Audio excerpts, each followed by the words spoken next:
Welcome to the Crazy Dre Podcast Show, ladies and gentlemen, boys and girls. This is your main man, a.k.a. Crazy Crack, a.k.a. Andres Podcast. Folks, I'm back. I'm going to do this for Monday or Tuesday, but it's getting a little bit iffy here and there. I got to talk about different type of sports. I'm a Lions fan. I know I got a baseball hat on right now, Oakland A's. There's a reason behind that. I'll get to it in a second or two. But most people know for what that reason is if you're a sports guy. All right, folks, I'm going to show you these other hats. San Diego Padres. We got Boston. We got New York Yankees. And we got the New York Mets, which is ironic that I showed both of those teams together because of what's going on with Soto. But we're not going to talk about Soto right now, folks. We're going to talk about Rickey Henderson, the man of steel, probably the greatest baseball player in my generation in itself. The guy is still over 1,400 bases. His lifetime batting average is 279. I really just got to talk. Okay, first of all, folks, two-time World Series champion, 1993 with the Toronto Blue Jays, and in 1989, I think 1989 with Oakland A's, with Jose Canseco, Mark McGuire, David Stewart, and Ellsbury. One of the greatest closers of all time. Folks, Rickey Henderson, what does that mean? Rickey is probably the last of his kind to be that type of player that could hit, lead off, steal bases, not from first just to second, but second to third. And this guy, I took it for granted for what he could do or what he did do. And I think it was a lot of it is because I was very young. And I was a Tigers fan, obviously. Okay? As you get older, you kind of appreciate baseball players like Rickey Henderson for what they did for baseball. If you look at his 1979 rookie stat, he only played 89 games, at bat 351 times, had 49 runs, 96 hits, 13 doubles, 3 triples, 1 home run, 26 RBIs. He walked 34 times, hit by a pitch twice, struck out 39, stolen bases 33, and his average was 274. And when you have that average, let me tell you, most rookies don't ever have that anywhere close to it. Not one bit. Those guys like that work themselves back down to the minors and come back up.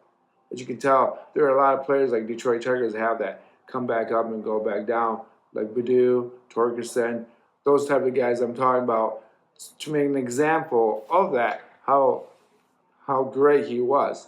If you look at his second year, he had 158 games. He had 591 bats. He had 111 net runs, 179 hits, 22 doubles, 4 triples. He had 9 home runs, 53 RBIs. He was hit by a pitch 117 times. I'm sorry. He walked 117 times, hit by a pitch 5 times, struck out only 54 times, stolen 100 bases, and got caught 26. But his average is 303. And it gets better. By the third year,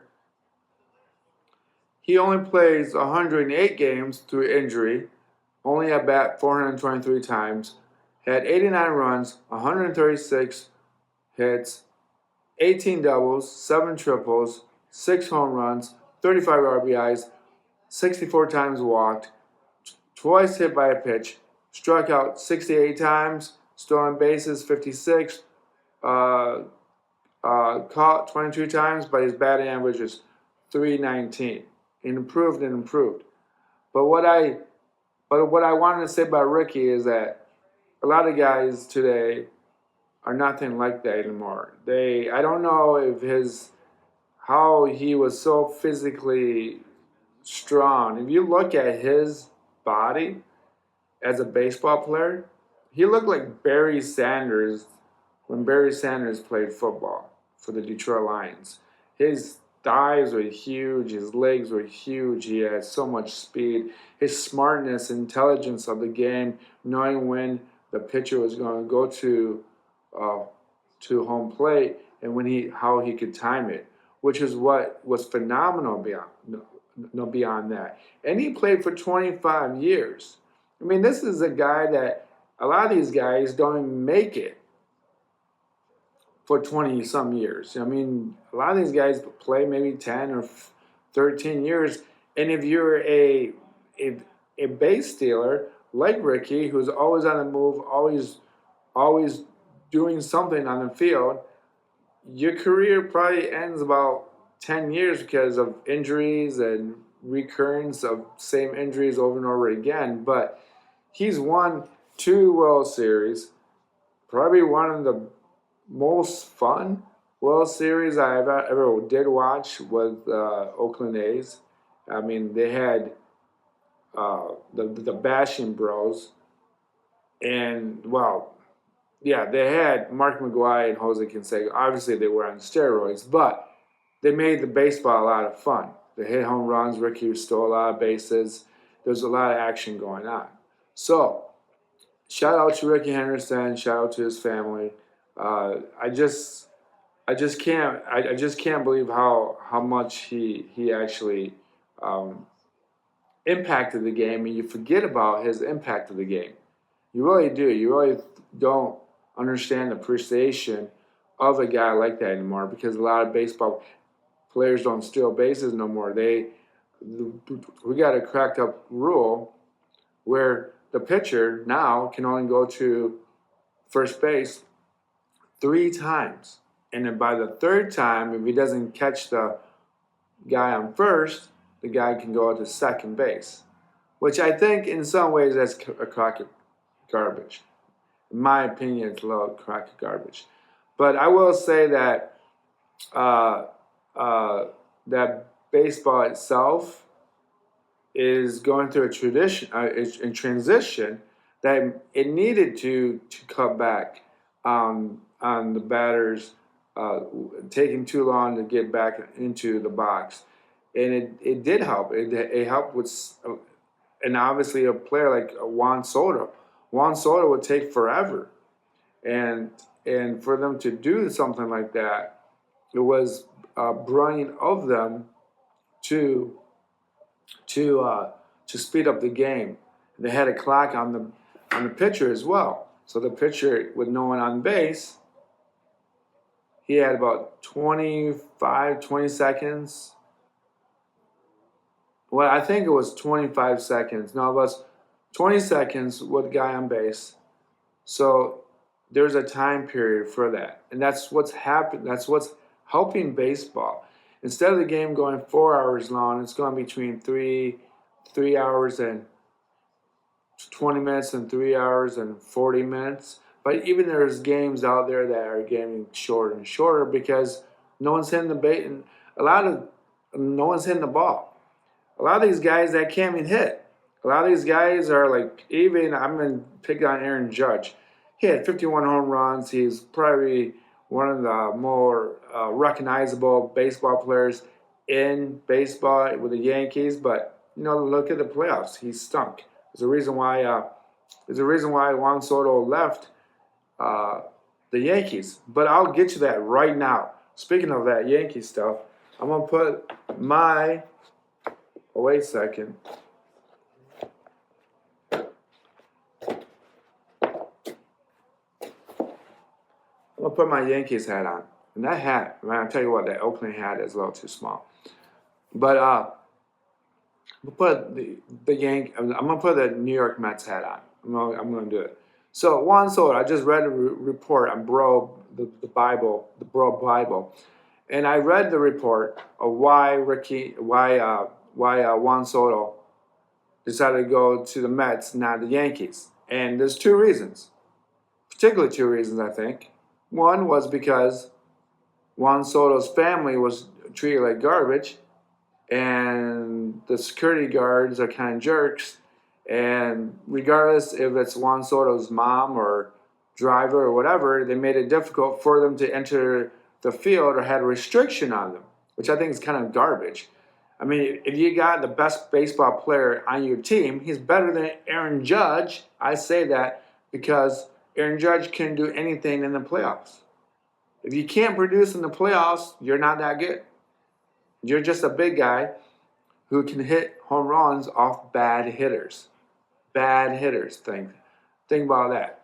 So, if you want to play against the Yankees, make sure you rest your good pitchers against the Yankees for at least one of those games, so you'll win one of the 3 games in Yankee land.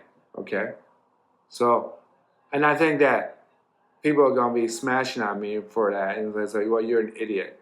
We love the Yankees. Well, I've always respected Lou Gehrig and Don Mattingly, but I've never really liked the Yankees. I think that the Yankees, I think the problem with the Yankees for me is that they were always the good team, the best team, and it get really old real quick, kind of like LeBron James. Real good, but not that great. So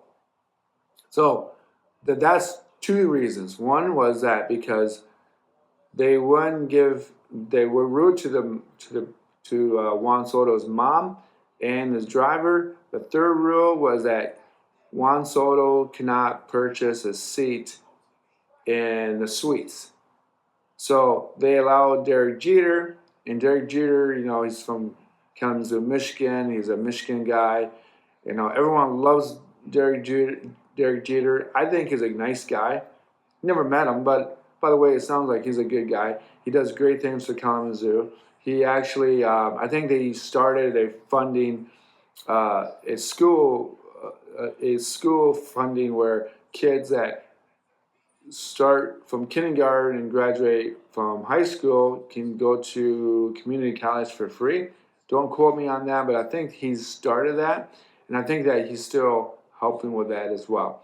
So that's one thing about Derek Jeter that's particularly great about him. He's a nice guy, kind of like Kirk Cousins.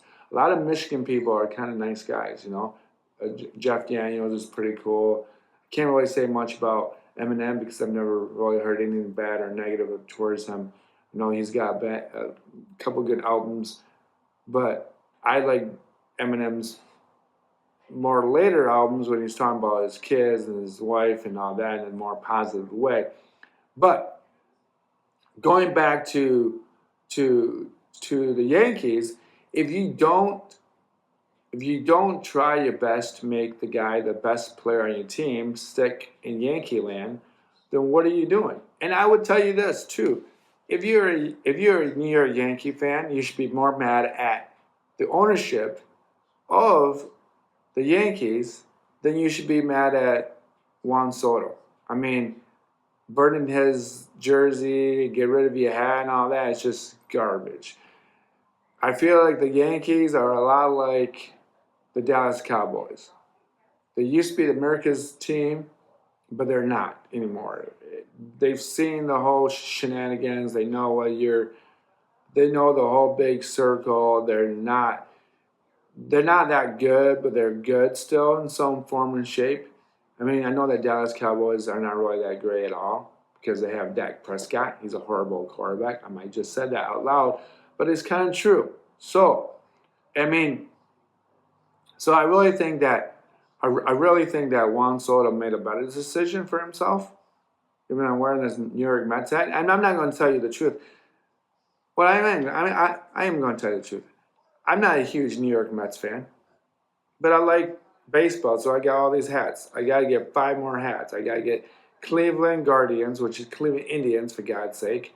I got to get Minnesota Twins.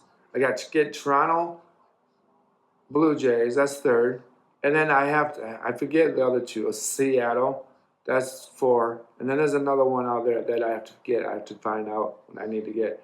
But there's your reasons why Juan Soto did not come back to New York Yankees. All right, folks. Juan Soto, I think it's still obnoxious that he got paid for over $700 million for 15 years, because out of those 15 years, how many years do you think he has those many years left in him that's actually going to be kind of good? He's 26 years old. Is he really going to be that good by 41? I doubt it. He's going to lose speed. He's going to lose ability to catch up with with the fastball. Look at what happened to Cabrera in Detroit. Couldn't do it. He was out of shape. Well, Cabrera was always kind of out of shape when he came to Detroit. So saying that he was the fan favorite in Detroit, do I think that he was the? Do I think that Cabrera was the weakest link in Detroit for a while? Yes, I do. I think they signed him for 13 years, and those last 4 years were a bit too long. And I think that's what. And the only good thing about this contract that Juan Soto signed is that he can opt out after 5 years and playing with the New York Mets. And I think that will probably happen. And I think that he will say, you know what, I want to opt out after the sixth, seventh year because the Mets are not doing as well as what we were hoping. And I think that would be good for him. I really do. I don't know why baseball tries to keep these players there for that long. I think it's just kind of I just think it's dumb for baseball. Hitting a baseball is a whole different theme of anything. I mean, in order to get your money's worth in baseball, those players have to play almost every game. I mean, that's like at least 155 games if you let them sit for at least 7 games of the year because there's 162 games in the year. But it's not like basketball where you can kind of zone in and zone out and not really know what's going on. With baseball, you have to kind of zone in because everything changes day by starting pitching, bullpen, where you're hitting the ball, where you're playing the next day, where you're not playing. If you're playing at home, there's certain players play well at home. Everything is, that's what I love about baseball. It's kind of really detailed, and you can actually follow baseball on the radio or watch it on TV because you can actually kind of listen to the announcers go through the game. With football, everything's fast-paced and stops. And then you have to wait about 40 seconds left, 15 to 40 seconds to actually get the ball hiked up, to get the ball hiked. In basketball, it's always a run up and down court system. And what's killing basketball is basically players are resting. Well, I think one thing about basketball, I'm going to say this. I think in some ways, as much as a lot of people love Kevin Garnett, they played with Minnesota Timberwolves back when he was starting out in the NBA. That's what the team that he got drafted. And I think that creating the first big team, or I don't know what you call it, when Kevin Garnett was traded to the Celtics to play with Park Pierce and Ray Allen, that was the first big three that players could put teams together based on who they wanted to play with and where they wanted to go to win a championship. And I know that LeBron James gets a lot of heat for that because he was drafted by Cleveland and he went to Miami and then went back to Cleveland and he went back and then now he's with LA Lakers. But in that era of basketball, when you leave your team that you get drafted and you win a championship, it looks good on paper in the beginning of the whole scenario, but it looks bad in the long run because now you don't have players faithful to their team. You don't have players associated with a team that never wins a championship. You have players that are not associated with that team when they do win a championship because they worked hard and worked together and made things happen for themselves. You just don't win championships. And I know that people are saying, well, you're just an old fart talking about old basketball. But, I mean, and I think that's what's the problem with a lot of sports. Not just with basketball, but baseball. I mean, there's no reason for Juan Soto to be going to the Washington Nationals and then hopping over to San Diego to try to win a World Series there. And then he gets traded to the New York Yankees. I mean, I don't know if this is all going mathematically correct, but he goes to New York Yankees from San Diego, and they don't win a World Series. And then he goes to the New York Yankees to the Mets. And I don't know, and I just think that's really bad for sports. You want players to be associated with a team so that you can grow old with that player. You have stories of Barry Sanders never winning a Super Bowl with Detroit Lions. That's kind of the storyline that's probably the reason why Detroit Lion fans are such faithful fans. And that's why they love the Detroit Lions, and that's why, because they suffered. We've suffered for so many years of not even winning a playoff game besides that one year in the 1990s. But then when Dan Campbell showed up, we started winning Super Bowls.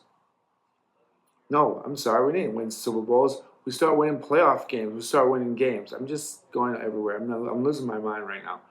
So we started winning games. Like, I already called out that they're going to win the Super Bowl. I don't know how I did that, but it's psychic, right? Just fooling with you. I have no idea what's going on. But think about this.